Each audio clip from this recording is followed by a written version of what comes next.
la República Argentina en nuestra época había 4 millones de población estudiantil. De esos 4 millones, solamente 300.000 hacían los estudios secundarios. De manera que de la escuela primaria a la enseñanza secundaria ya había un descarte de 3.700.000 muchachos. De esos 300.000 iban a la universidad nunca más de 100.000 en todas las universidades. De manera que ya en esa etapa había otro descarte de 200.000. ¿Qué pasaba con estos 3 millones largos que al terminar la escuela primaria no podían ir al secundario porque no tenían medios, porque como la enseñanza era cara, ninguno de ellos podía seguir los estudios superiores? Y estos iban a los potreros, que eran las escuelas de delincuencia más conocidas. Y nosotros no tuvimos delincuencia infantil. ¿Por qué? Porque en Buenos Aires más de 50.000 muchachos tenían sus clubes. Esos clubes los hacía el Estado y se lo entregaba a los vecinos que lo administraban y lo llevaban adelante. Por otra parte, las escuelas profesionales, donde el chico iba, recibía un salario y a la vez estudiaba. Después de recibirse de operario, iban a la fábrica, estaban 3 años. De ahí podían pasar a las escuelas de aplicación, que eran escuelas para formar sobrestantes, jefes de talleres, etc. Después de estar allí, iban nuevamente a la industria y estaban 2 o 3 años, y entonces tenían derecho a ingresar a la universidad obrera, de donde salían ingenieros de fábrica en cada una de las grandes especialidades de la industria. Eso fue para la masa. Es decir, en esto se contempló un panorama de conjunto y se hizo la conquista más grande, fue que allí la universidad se llenó de hijos de obreros, donde antes estaba solamente admitido el oligarca, porque la forma de llevar al oligarca es poner altos aranceles, entonces solamente puede ir el que los paga. Nosotros suprimimos todos los aranceles. Para la universidad no había ni derechos de exámenes ni nada, era gratis, totalmente gratis, el Estado pagaba eso. Bien, bueno, escuchamos a Juan Domingo Perón explicando lo que fue la gratuidad universitaria. Tan importante, y tiene que ver con esto de que se trata el editorial de hoy, de aquella Argentina de mi hijo el doctor, lo titulé así. Bueno, acá Perón hablaba, quería que lo escuchen directamente a él hablando de esta situación de que con la Universidad Obrera y con la gratuidad universitaria, la universidad no fue gratuita hasta 1949, la universidad pública tenía aranceles. Fuera de la reforma universitaria de 1918, la universidad no era gratuita, hay una confusión ahí a veces conceptual. Y con esto lo que hace es que el obrero, que los hijos de los obreros pudieran acceder a los estudios más altos y a garantizarse así un ascenso social, el ascenso social. Hoy en día la realidad es que tenemos muchas universidades, que se han creado muchísimas universidades que forman, que tienen una formación, por ejemplo acá tenemos la UNPAS, por ejemplo la Universidad General Sarmiento, ¿no? Que encima te forman de acuerdo a las necesidades de tu comunidad, de tu pueblo, pero el tema es que ya el estudio universitario no garantiza tampoco un ascenso social, no garantiza que vos porque estudiaste vas a estar bien, económicamente vas a estar tranquilo. Y eso es en parte un poco de lo que trata esto y de la problemática que tenemos en Argentina, ¿no? En Argentina y en el mundo. Esto yo digo, estamos en tiempos de cambio, los trabajos son distintos, los trabajos no son los trabajos de antes. Antes era común que uno entrara a la fábrica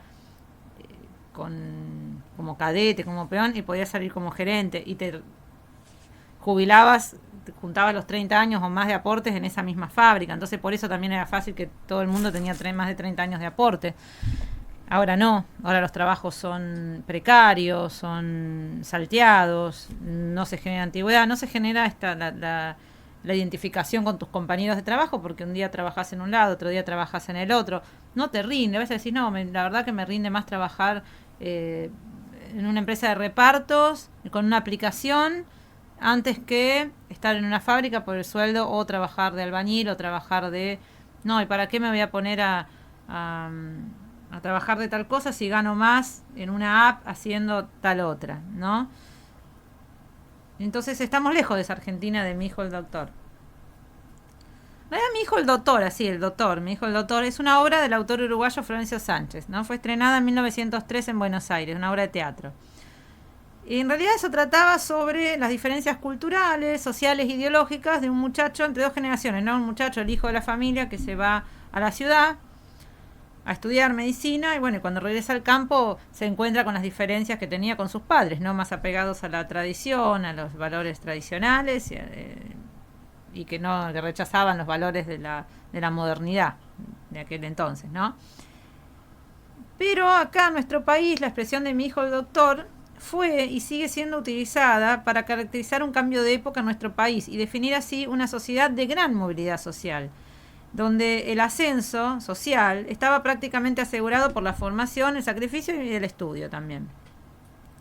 Si bien lo que llamamos clase media, esto es una discusión que puede dar para varios programas, si existe realmente la clase media, si existe como tal la clase media o en realidad hay dos clases sociales y nada más. Pero lo que es clase media, la clase media se caracteriza por tener acceso a ciertos bienes culturales y económicos. Empieza a formarse en nuestro país durante el gobierno de Irigoyen. Pero con la irrupción del peronismo es que el ascenso social realmente se generaliza. Y así, cualquier trabajador empezó a tener acceso a la vivienda digna, a la alimentación digna, a la vivienda, al esparcimiento. Y en ese contexto, un padre o una madre de familia sabían que podían progresar y mejorar cada día su calidad de vida.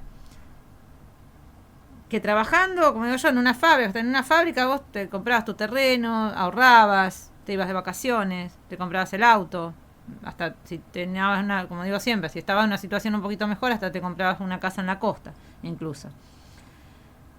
Aquel obrero que a principios del siglo XX y durante la década infame secaba la yerba al sol, acá tiene muchas referencias al tango en este escrito, este editorial.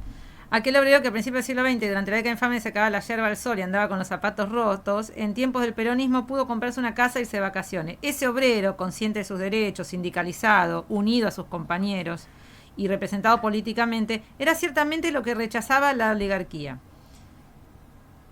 El obrero que no agachaba la cabeza, que miraba a los ojos al patrón y discutía por su salario, como decía don Robustiano Patrón Costa, acérrimo antiperonista, ese era el enemigo, empezó a ser el enemigo de la oligarquía, el obrero que se ponía y decía, no, yo voy a luchar por mis derechos, yo ya no agacho la cabeza como antes, porque tengo una herramienta, porque tengo un Estado que me avala, aparte de la organización sindical.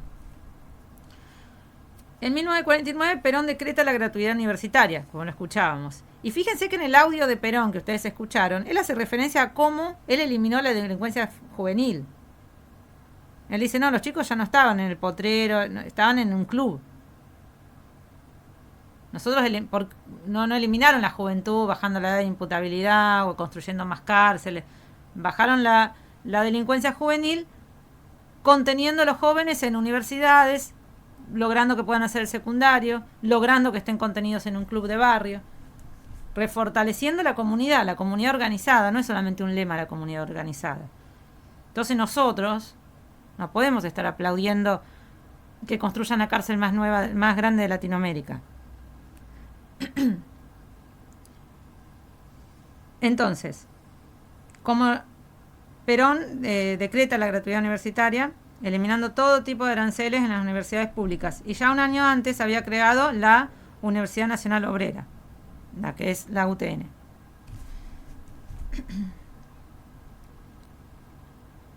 Como resultado de esta sanción, la matrícula estudiantil aumentó exponencialmente, pasando de 66.202 estudiantes en 1949 a 135.891 en 1954. Fíjense cómo creció la matrícula en la universidad. Por eso, Mi hijo el doctor alude a esa Argentina de movilidad ascendente, donde el trabajador tenía sus derechos garantizados y aquel que se formaba en estudios superiores directamente se aseguraba una vida cómoda y de altos ingresos. Eso se llamó estado de bienestar y se debió a la planificación, a la articulación de políticas públicas orientadas al bien común. O sea, hay un plan, no es que salió porque sí. Esto responde a un plan de decir, bueno, mi plan es el bienestar general, el bienestar común, y yo voy a poner, lo decía la propia Constitución de 1949, la economía al servicio del bien común. no la economía al servicio de los banqueros, al servicio de los grandes capitales. Claro que nada fue fácil y que la alegría no duró para siempre.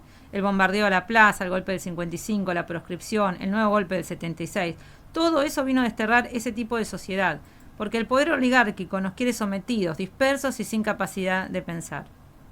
¿A qué viene todo este repaso histórico? Al contrastar esa Argentina de mi hijo el doctor con la actual, las diferencias son abismales, y creo que es la clave para entender la apatía política de gran parte de la juventud, y por ende el surgimiento de líderes con fachada antisistema, que en verdad no son más que defensores de la década infame, que quieren volver a lo mismo de antes. Díganme si no es verdad, a los oyentes les digo. ¿No es frustrante trabajar todo el día, todos los días, y saber que es prácticamente imposible acceder a la vivienda propia? Mientras los alquileres están por las nubes, los trabajos son mal pagos, precarizados. ¿Cómo se explica que en un país con una tasa del 7% de desempleo, como tenemos hoy, tengamos un 40% de pobreza? O sea, ¿qué quiere decir esto? Que los trabajadores son pobres. Habló Cristina ayer también del ingreso, ¿no? Claro está que esto tiene que ver con un cambio a nivel mundial, de concentración de la riqueza cada vez en menos manos, inteligencia artificial, avance del capital financiero por sobre el industrial, etcétera, etcétera, etcétera. El tema da para muy largo, pero quiero que se entienda esto. Hoy tenemos a muchos compatriotas enojados con un sistema que no los deja ser, y sienten que la política no los interpela, que no les habla el mismo idioma, que no se preocupa por sus verdaderas necesidades. Miren esto, les voy a leer una notita, a ver para que vean, visualicen lo que yo les estoy planteando. Un estudio privado arroja que una parte de los votantes de Javier Milei está a favor de que el Estado tenga un rol más activo en la economía. De acuerdo a la encuesta elaborada por las consultoras 3.0 y Alaska, la mayoría de los encuestados están de acuerdo con proteger a la industria nacional frente a la competencia extranjera, así como también con la gratuidad universitaria y con un rol más activo del Estado en la economía. El dato es que entre los consultados dentro de esa mayoría se encuentran algunas personas que en las elecciones de este año tienen en mente votar a los libertarios, espacio que tiene a Javier Milei como principal referente.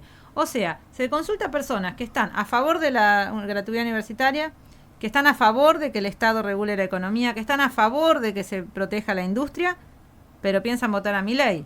Entonces, ¿qué conclusión nos trae esto? Que el votante de Milei no es un rabioso liberal, ni alguien que quiere volver a los tiempos de la Universidad de Encelada, ni abolir el derecho al trabajo. El votante de Milei ni siquiera comparte las ideas de Milei. Milei es liberal, es ultraliberal. Pero el votante de Milei no comparte las ideas de Milei. Sino que es una persona enojada, decepcionada y agotada de la política. Así que creo que es ahí donde tenemos que apuntar. Y no me refiero a lo meramente electoral. Tampoco me refiero a Milei específicamente, porque puede ser Milei o puede ser otro payaso de turno. En realidad no es Milei el problema. En el programa del sábado pasado hablamos de cómo se mira con buenos ojos a la figura de Bukele, presidente de El Salvador, con sus políticas represivas y su discurso antisistema. Muchos compañeros peronistas lo están viendo con buenos ojos a Milei, porque dice que interpreta de alguna manera lo que necesita El Salvador. Pero el peronismo nunca habló de construir cárceles. Lo escuchamos recién. Perón habló de construir universidades, de construir escuelas, no de construir cárceles. Es tiempo de que el peronismo recupere esas banderas de la justicia social. Más allá de la grieta, cualquier argentino va a coincidir que quiere vivir en un país donde pueda proyectar, donde pueda salir adelante, trabajando, estudiando, ¿no? Hoy nos quejamos de los pibes, los que se dicen niní, los que no estudian ni trabajan. Pero si le ofrecemos una sociedad donde un médico gana menos que un youtuber, y donde abundan, porque esto nos bombardean con noticias todos los días, por ejemplo, tal chica abandonó su carrera de contadora porque le redituaba más hacerse un OnlyFans. Entonces, si ese es el mensaje, ¿cómo vamos a querer que nuestros hijos digan quiero ir a la universidad? Si le estás diciendo que va a ganar más en OnlyFans, haciéndose un OnlyFans. Decía el tango, el cambalache decía, todo es igual, nada es mejor, lo mismo un burro que un gran profesor. No hay aplazado ni escalafón, los inmorales nos han igualado. Creo que algo de eso hay. Y en eso tenemos que trabajar, y eso es lo que tenemos que revertir. Yo creo que se puede. Yo creo que la política tiene que mirar esta sensación de frustración que la verdad nos atraviesa a todos, ¿no? A la mayoría nos atraviesa esto de no poder ser, de no poder tener un proyecto de vida. Y en base a eso, generar políticas. Porque esto nos tiene que llamar la atención. Un votante de Milei que no piensa como Milei. Entonces, importante. Milei es un tipo que se levanta a las 5 de la mañana y que se toma el tren y que va a trabajar y que vuelve cansado y que cuando por ahí prende la tele le están hablando de Pepín Rodríguez Simón y decís esto que no lo entiendo, no me interesa. Tenemos que ver cómo le llegamos a esa persona que está pasando por esa necesidad, que está pasando por ese sentimiento de incomprensión, de frustración. Nosotros, pero ofreciéndole soluciones peronistas, y somos peronistas, ¿no? Así que bueno, para pensar, acá nos manda saludos Gastón Vega, que nos está escuchando, Perón siempre Perón, tal cual comparto la palabra compañera. Y bueno, tenemos varios mensajes que los vamos a ir leyendo durante el programa. Acá Analía Inés Gundín nos dice: en mi familia italiana lo viví, mi abuela italiana cumplió su sueño, su nieto mayor médico. Y sí, es lo que nos formamos, ¿no? Es con la tradición con la que nos formamos. Así que nuestros padres, nuestros abuelos querían que nosotros estudiemos porque eso era una herramienta para ser alguien, ¿no? Tenés que ser alguien en la vida, te decían. Y no quiere decir que el que no estudia no lo sea, sino que vos estudiando sabías que tenías una oportunidad y que con eso ibas a salir adelante. Bueno, son las 10 en punto, así que tenemos que hacer el corte de las 10 y vamos a estar hablando después del corte con el licenciado Horacio Rovelli. Las líneas para oyentes es el 1553 41 25 16. Y bueno, quería